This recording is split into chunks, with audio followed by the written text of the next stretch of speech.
Bismillahirrohmanirrohim. Assalamualaikum warahmatullahi wabarakatuh. Kelas 5 SDIT Ulil Albab Batam tahun ajaran 2020-2021 mempersembahkan materi literasi untuk bulan Juli 2020. Kali ini mengambil tema perintah berkurban bagi umat Islam. Mohon disimak ya.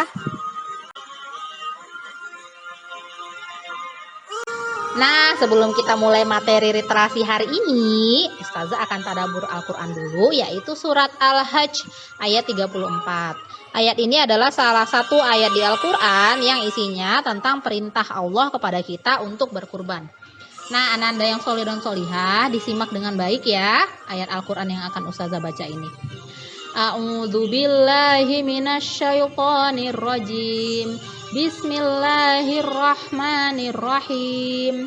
Walikulli ummatin ja'alna mansakal liyadhkurusmallahi ala ma razaqahum min bahimatil an'am fa ilahukum ilahu wahidun falahu aslimu wa basyiril muhbitin.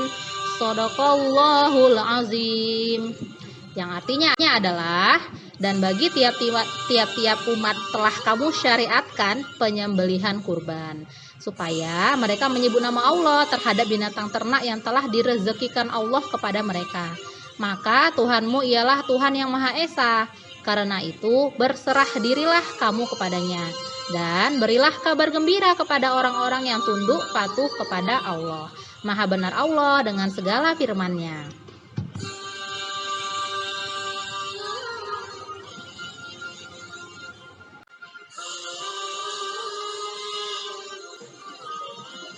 Pada pembahasan literasi hari ini ada 4 bagian penting yang akan kita bahas satu persatu, yaitu bagian pertama asbabun nuzul atau sebab turunnya perintah berkurban.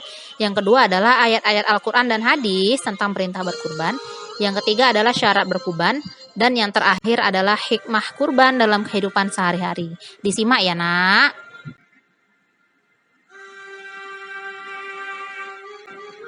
Baik.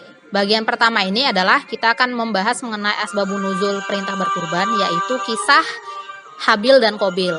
Diperhatikan ya nak.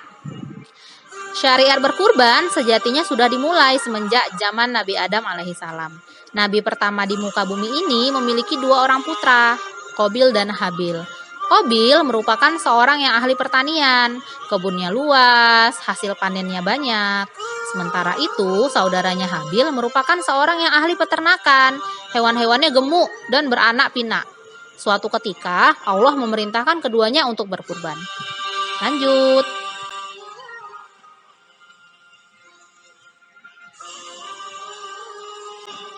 Sebagaimana ayat Al-Quran, yaitu surat Al-Ma'idah ayat 27, yang artinya adalah, ceritakanlah Muhammad kepada mereka kisah kedua putra Adam, Habil dan Qabil, menurut yang sebenarnya. Ketika keduanya mempersembahkan kurban, maka diterima dari salah seorang dari mereka berdua, Habil, dan tidak diterima dari yang lain, Qabil.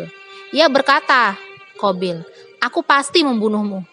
Berkata Habil, sesungguhnya Allah hanya menerima kurban dari orang-orang yang bertakwa. Lanjut kisahnya ya. Saat diperintahkan berkurban, Qabil merasa sayang dengan hasil perkebunannya. Karena itu dia berkurban dengan hasil panen buah-buahan yang busuk. Sementara Habil berkurban dengan penuh keikhlasan, menyembelih hewan terbaik yang dimilikinya.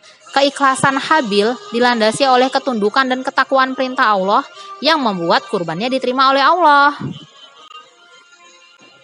Syariat berkurban disempurnakan oleh Nabi Ibrahim alaihissalam. Syariat berkurban kemudian disempurnakan pada masa Nabi Ibrahim alaihissalam. Suatu ketika Khalilullah Ibrahim alaihissalam menyembelih kurban sejumlah 1000 ekor domba, 300 sapi, dan 100 ekor unta.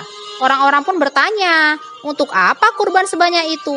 Beliau menjawab bahwa itu semua tak seberapa. Bahkan seandainya Allah Subhanahu wa Ta'ala menginginkan anaknya pun dia bersedia berkurban.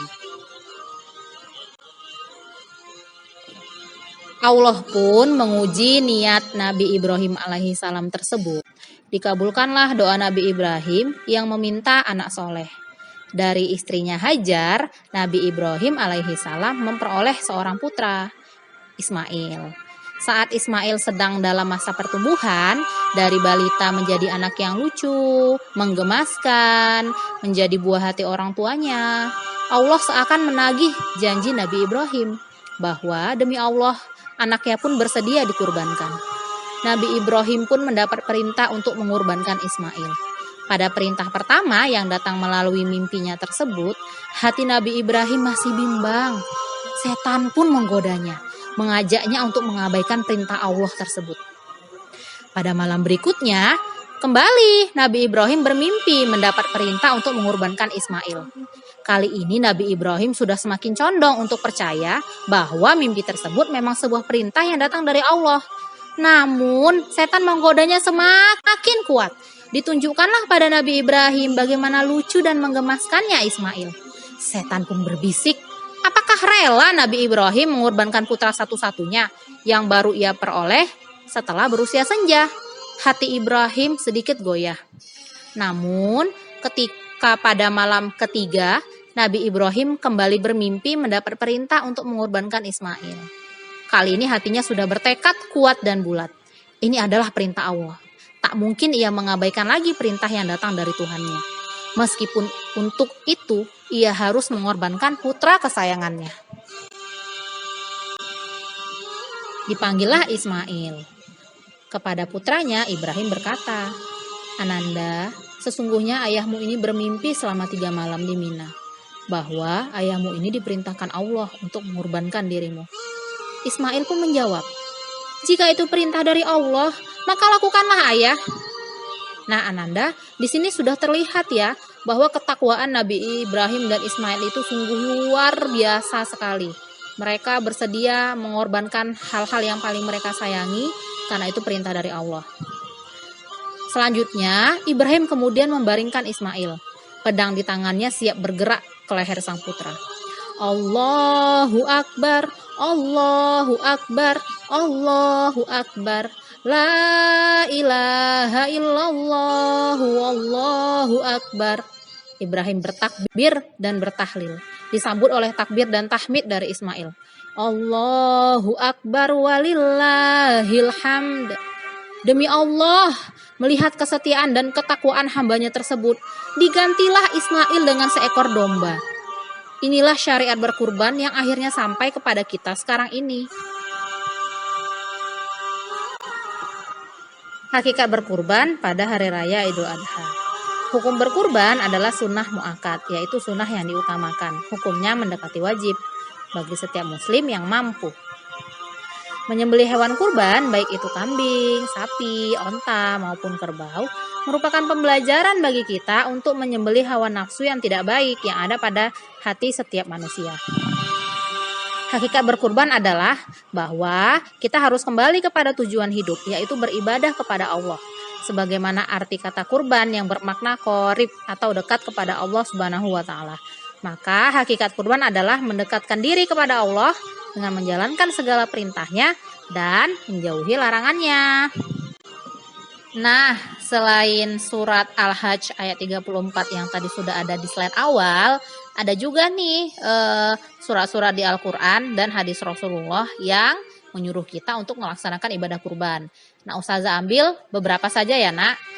Yang pertama itu di surat Al-Kautsar ayat 2 yang artinya, maka kerjakanlah sholat karena Tuhanmu dan berkurbanlah sebagai ibadah dan mendekatkan diri kepada Allah. Lalu ada hadis Rasulullah yang bunyinya adalah Rasulullah Shallallahu Alaihi Wasallam bersabda, tidak ada amalan yang dikerjakan anak Adam ketika hari raya kurban yang lebih dicintai Allah Azza wa Jalla dari mengalirnya darah. Sesungguhnya pada hari kiamat ia akan datang dengan tanduk-tanduknya, kuku-kukunya, dan bulu-bulunya. Dan sesungguhnya darah tersebut akan sampai kepada Allah sebelum jatuh ke tanah. Maka perbaguslah jiwa kalian dengannya. Hadis ini diriwayatkan oleh Ibnu Majah. Paham ya nak ya? Berarti ibadah kurban ini memang Allah suruh, tapi dengan syarat dan ketentuan yang berlaku. Oke ya, next. Berikut ini ada syarat-syarat berkurban. Yang pertama, muslim, orang Islam ya nak. Yang kedua, mampu membeli hewan kurban. Yang ketiga, baligh atau sudah dewasa. Yang keempat, berakal. Selanjutnya, syarat-syarat hewan kurban itu adalah hewan ternak, lalu telah cukup umur, dan kondisi fisiknya sehat serta prima. Lalu nanti setelah selesai berkurban, dagingnya sudah dipotong-potong, sudah dibersihkan, ternyata ada juga syarat pembagian daging kurbannya. Yang pertama, daging kurbannya disembelih pada saat Idul Adha, yaitu pada tanggal 10 Zulhijjah, dan pada tanggal 11, 12, dan 13 Zulhijjah. Itu namanya hari tasyrik, masih boleh ya berkurban. Yang kedua, menurut syariat, pembagian kurban itu ada jatah-jatahnya, yaitu 1/3 untuk orang yang berkurban, 1/3 untuk sedekah, dan 1/3 untuk hadiah. Nah, berikut ini ada hikmah berkurban bagi kita orang muslim. Yang pertama itu meneladani ketakwaan Nabi Ibrahim alaihi salam. Kita sebagai umat Islam harus mencontoh hal-hal yang baik yang telah dilakukan oleh nabi-nabi kita. Salah satunya ketakwaan Nabi Ibrahim ini. Yang kedua, meningkatkan kualitas diri. Yang ketiga, meningkatkan semangat untuk mencari rezeki yang halal. Jadi kalau kita punya target, pokoknya setiap tahun insya Allah saya mau kurban. Jadi semangat nih cari rezeki yang halal dan insya Allah dimudahkan Allah. Lalu yang keempat, menumbuhkan kepedulian sosial. Jadi kalau kita berkurban ini kan nanti dagingnya itu kan dibagi-bagi ya untuk saudara-saudara kita yang kurang mampu.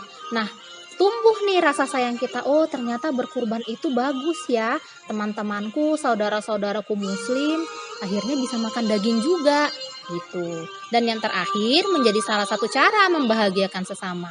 Nanti kalau tetangga-tetangga dekat rumahnya dapat daging kurban kan bahagia ya, alhamdulillah dapat daging kurban, akhirnya bisa masak daging. Nah begitu, menyenangkan hati orang lain itu berpahala. Nah, demikianlah materi literasi kita untuk bulan ini tentang berkurban. Semoga Ananda sekalian dapat mengambil hikmahnya dan bermanfaat bagi kalian. Nah, yang ada rezeki lebih, yuk segera berkurban. Mumpung masih bisa daftar nih, kan belum hari raya haji. Ya, sekian saja dari Ustazah. Assalamualaikum warahmatullahi wabarakatuh.